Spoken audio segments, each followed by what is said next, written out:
খেলনা নেবে বাচ্চারা, খেলনা, মাটির খেলনা।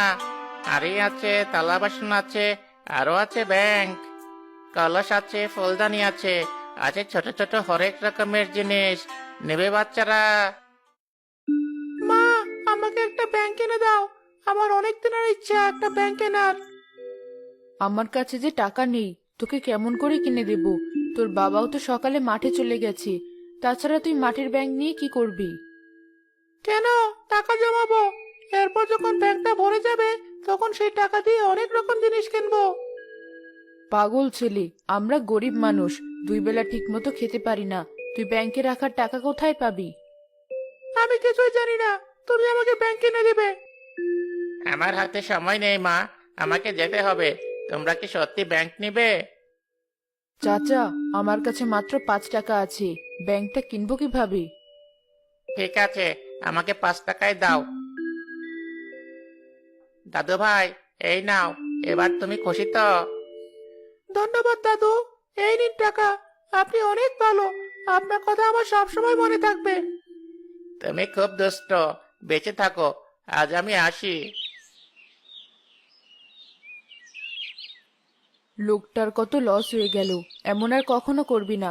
পরে আবার লোকটার সাথে দেখা হলে বাকি টাকা দিয়ে দিতে হবে। মা, কোথায় ছিলে তোমরা? ছাগল ডাকতে ডাকতে মাঠে চলে গিয়েছিল। মাঠে এখন মানুষের কত ফসল, আর একটু হলে তো অন্যের ফসল নষ্ট করতো। বেশ করেছিস ছাগল বেঁধে রেখে। এই ছেলেটাকে নিয়ে আমার যত জ্বালা, যা বলবে তাই করতে হবে। এ কি ভাই, তোর হাতে এটা কি?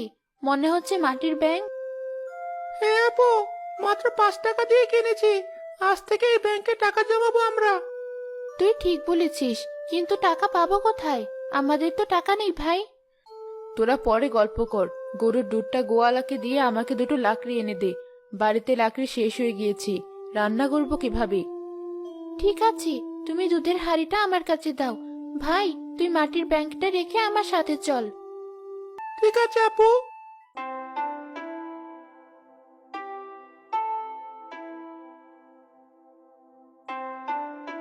দেখ আপু, পানিতে কত হাঁস। আমাদের যদি এমন হাঁস থাকতো তবে ডিম খেতে পারতাম। কতদিন যে মাছ মাংস ডিম খাইনি। রোজ রোজ শাক আর পেঁপে খেতে ভালো লাগে না।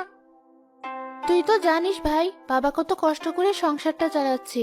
আমাদের কপালে তো শাক ভাত জুটছে, কত মানুষের ভাগ্যে তো সেটাও জুটে না। আমরা চলে এসেছি। আপু দেখ, এখানে অনেকগুলো লাকড়ি আছে। ভাই, চল আরো গভীরে যাই। জঙ্গলের গভীরে শুনেছি নাকি নানা